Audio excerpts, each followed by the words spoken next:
Então nesse vídeo aqui eu quero comentar sobre qual é a maior cilada que você pode cometer no mercado de ações e pior, quero falar sobre uma cilada que é muito comum, que eu vejo muitos investidores cometendo, às vezes todos os meses, e que talvez você caia nessa cilada, você cometa esse erro, caiu um raio gigante aqui. E para ilustrar esse erro que pode fazer perder muito dinheiro, eu quero contar uma história que eu vivi no ano de 2007, né? Porque eu morava ainda com meus pais, tinha lá meus 15 anos. Eu, Ramiro, já tinha tido uma experiência investindo em ações. Tinha uma conta numa corretora que escolheu uma ação para manter em carteira e às vezes eu vendia essa ação, trocava de ação, era um pouquinho de dinheiro. E eis que um dia eu tô lá em casa e chegam meus pais lá super orgulhosos, contentes, com um cartãozinho, tipo um cartão de crédito da corretora Geração Futuro. Eles me chamaram para conversar e falaram: Ramiro, agora a gente também investe em ações. A gente investiu aqui num fundo da Geração Futuro, porque a Bolsa de Valores está subindo muito, a gente acha que é uma boa aplicação e tal. Enfim, ponto importante dessa história é que isso se passou em 2007. Uma época em que a Bolsa estava mais ou menos aqui, tá nesse ponto deste gráfico. Ela estava subindo muito já desde 2002, 2003. E muita gente estava virando investidor em ações, atraídos por essa alta da Bolsa, por manchetes positivas sobre a economia brasileira que apareceu em várias revistas na época. Eles mal sabiam, mas estavam cometendo essa cilada. Para os meus pais não custou tão caro. Eles tomaram um tombo ali na crise de 2008, mas em dezembro de 2009 venderam tudo lá porque foram trocar de apartamento. Para muitos essa cilada custa caro. Esse é um erro cometido por pessoas como meus pais, que sim, sou enviesado para falar, mas são pessoas extremamente inteligentes, com carreiras boas, bons profissionais, bons em várias áreas, que nos investimentos, os primeiros passos geralmente não são bons, são de erro. E enfim, né, erros como os que a Marília cometeu. A Marília era uma seguidora aqui no canal, como você, que hoje é cliente do Clube do Valor, mas que antes disso, entre o momento que ela era seguidora e em que ela se tornou cliente do Clube do Valor, ela fez uma sessão gratuita de consultoria de investimento, onde um especialista aqui do Clube do Valor fez uma análise da carteira dela, que tinha esta composição aqui. Então, ela tinha cerca de 2 milhões de reais investidos, majoritariamente em ações, mas também em fundos imobiliários e com cerca de 25% em renda fixa. E a Marília estava grávida, trabalhava muito, tomava as decisões sozinhas, por isso ela nos procurou para ter uma segunda opinião sobre a carteira. Assim como ela também está embutida, ó, na parte micro, na parte das ações, tá? Dá uma olhadinha nas ações que ela tinha na carteira, vê se consegue identificar aí esse erro. E para te mostrar qual é esse erro, eu preciso trazer primeiro os motivos por trás dele, que são dois. Um deles, o primeiro motivo, se chama viés da disponibilidade. Dois fatores por trás da carteira da Marília me levaram a crer que ela sofre com o viés da disponibilidade. O primeiro foi quando eu entendi qual a forma que ela faz para selecionar ações para sua carteira. Perguntou isso para ela, ela falou: olha, eu sigo aí manchetes que falam de boas ações para investir,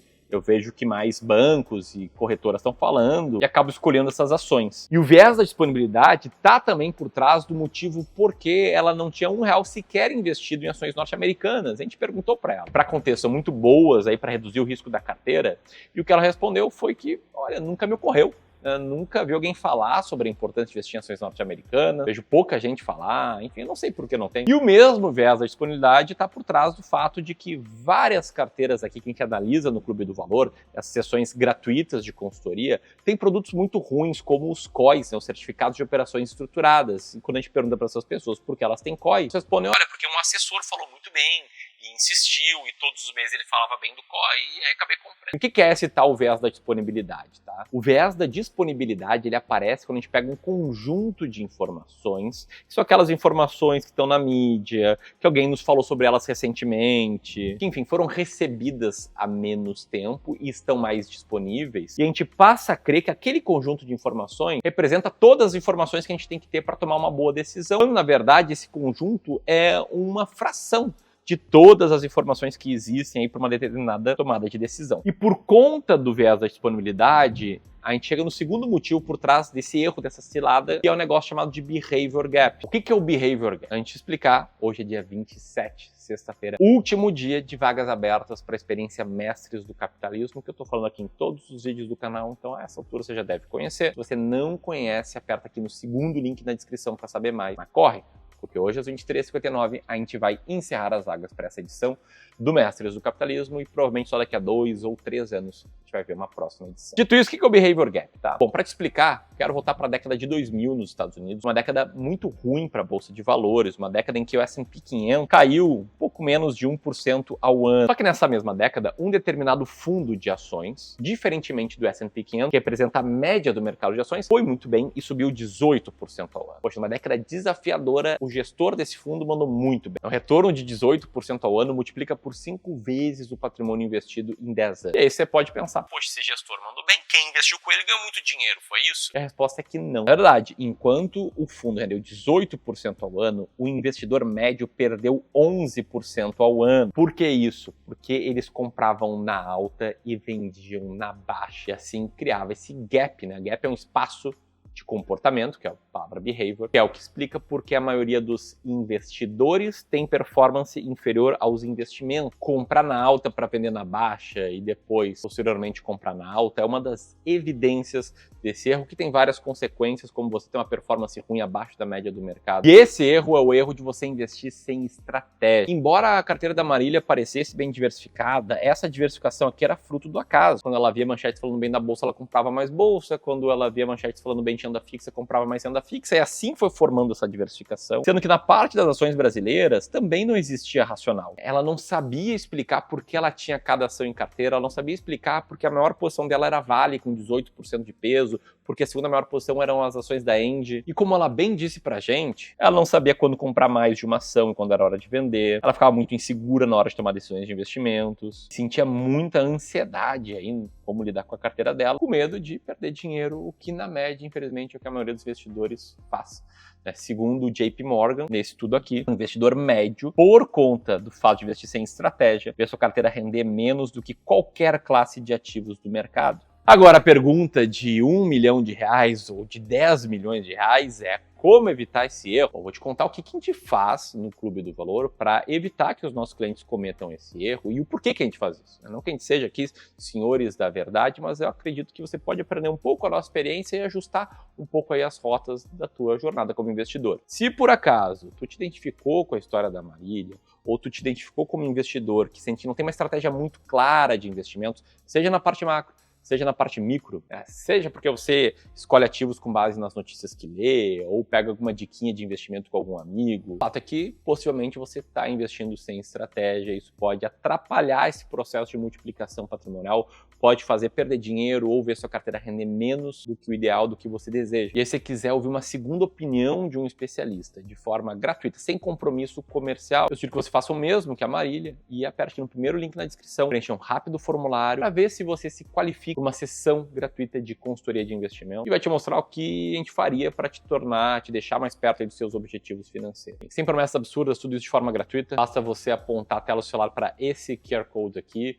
ou apertar no primeiro link na descrição. Aí, no final da reunião, se você achar que faz sentido, você pode se tornar nosso cliente. Caso entenda que não, você sai dela com um plano de ação sobre como investir melhor. Dito isso, o que a gente faz aqui para evitar esse erro? Tá? A gente começa com a estratégia de alocação de ativos. A gente começa determinando qual é a alocação de ativos alvo para cada investidor.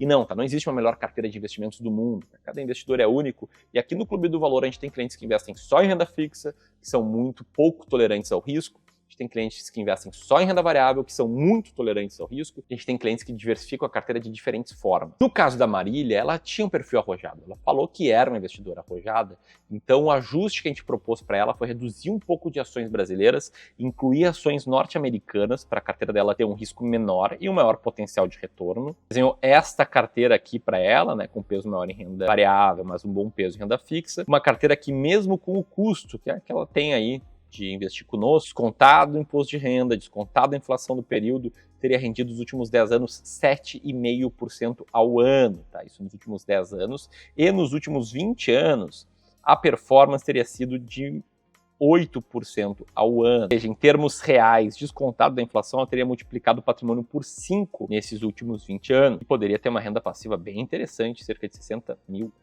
por mês. Uma carteira, que é a linha azul desse gráfico, que nem sempre teve uma performance boa, às vezes caiu em crise, ficou alguns anos 0 a 0, mas rendeu bem mais do que o CDI e do que o Ibovespa nesse período. Isso aqui é o principal, tá? O principal é a estratégia de alocação de ativos. O nome que a gente dá para nossa forma de investir é sistema de alocação estratégica, e a gente coloca o termo alocação de propósito, porque a alocação de ativos explica 91% da evolução de uma carteira de investimentos, enquanto o market time, que é aquela ideia que o investidor tem, prever se é o momento da bolsa, se é o momento de ações, se é o momento de renda fixa, explica menos de 5% da performance de uma carteira. Não por isso não é importante você ter também estratégia sobre quais ativos comprar, né? Porque uma coisa é desenhar a carteira, 25% ações brasileiras, 25 ações norte-americanas, 25 fundos imobiliários.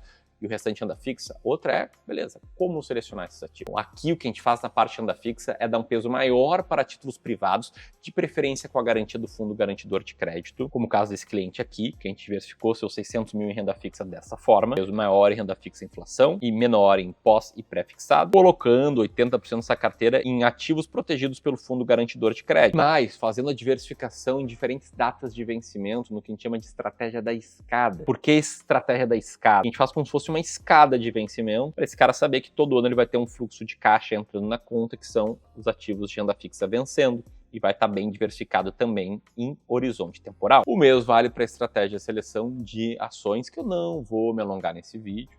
Já vou te sugerir um vídeo complementar a esse para você entender como a gente faz para selecionar ações. Agora o negócio é o seguinte, tá? Se você ainda não tem muito patrimônio, não passou dos 100 mil ainda, está começando, tem o maior desafio organizar suas finanças ou fazer um bom planejamento, aumentar a renda. O próximo passo é o Mestres do Capitalismo, você só tem que correr, tá? Porque 23,59 a gente encerra as vagas, segundo link na descrição.